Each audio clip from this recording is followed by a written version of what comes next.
আমরা তীব্রভাবে অনুভব করি যে ৭২-এর সংবিধান ৭১-এর মুক্তিযুদ্ধের চেতনাকে কোনোভাবেই পরিপূর্ণভাবে ধারণ করে না।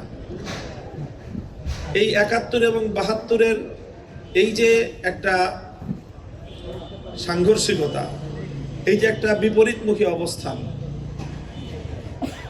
বাংলাদেশের রাজনীতির জায়গা থেকে দীর্ঘ সময় ধরেই এই কথাটা বলার চেষ্টা করা হয়েছে এবং ৭২ই ৭১ এই কথাটাকেই প্রতিষ্ঠিত করার জন্য বিগত ৫০ বছর ধরে আওয়ামী লীগের রাজনীতি হয়েছে।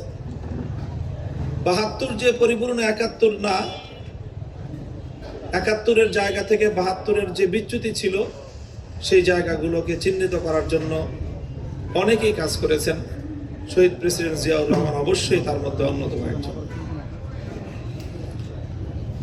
সেই ৭২-এর মাধ্যমে ৭১-এর মূল চেতনার যেই বিচ্যুতির জায়গাগুলো ছিল সেটাই ৫০ বছর ধরে বাংলাদেশে একটা লড়াই সংগ্রামের মধ্য দিয়ে অগ্রসর হয়েছে।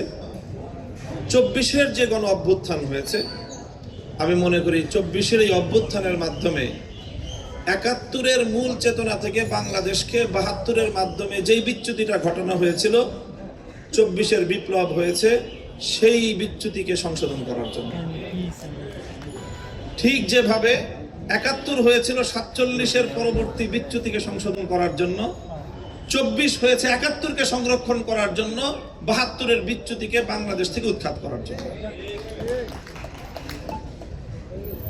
এই দীর্ঘ জার্নি ৪৭ থেকে ২৪, এই জার্নির ধারাবাহিকতা সামনের দিনেও আমাদেরকে ইনশাআল্লাহ অব্যাহত রাখতে হবে।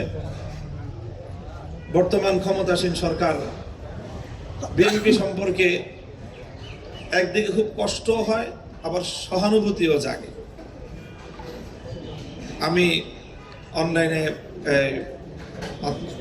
বক্তব্যে আমাদের স্নেহাস্পদ সরোয়ার তুষারের একটা কথা কোট করতেছি, সম্বন্ধে হ্যাঁ এটাই হবে যে বিএনপি সবসময় চেষ্টা করেছে একটা ব্যর্থ আওয়ামী লীগ হওয়ার, আর আওয়ামী লীগ চেষ্টা করেছে একটা সফল বিএনপি হওয়ার।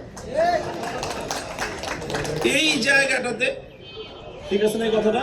হ্যাঁ, এটা আমি দীর্ঘদিন ধরেই আমি অনুভব করি এবং বিএনপির খুব একজন শুভকামী হিসাবে বিএনপির জন্য শুভকামনা সবসময় ছিল, এখনো আছে।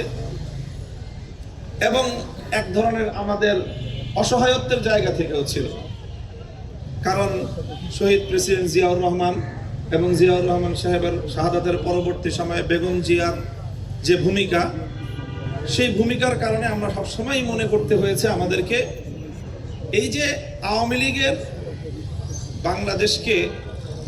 বাংলাদেশের যে মূল ট্র্যাক থেকে বিচ্যুত করে আধিপত্যবাদের গোলামীর বাংলাদেশ গড়বার যে অব্যাহত প্রচেষ্টা, সেই প্রচেষ্টার বিরুদ্ধে জিয়াউর রহমান সাহেব এবং বেগম খালেদা জিয়ার নেতৃত্বে যে সংগ্রামটা হয়েছে, সেই জায়গাটায় যখনই কোনো ধরনের দুর্বলতা তৈরি হয় অথবা তারা পরাজিত হয়, তো তখন শুধু বিএনপি পরাজিত হয় না, পরাজিত হয়ে যাই আমরা এন্টি ভারতীয় এবং এন্টি আওয়ামী শক্তি, আমরা সবাই পরাজিত।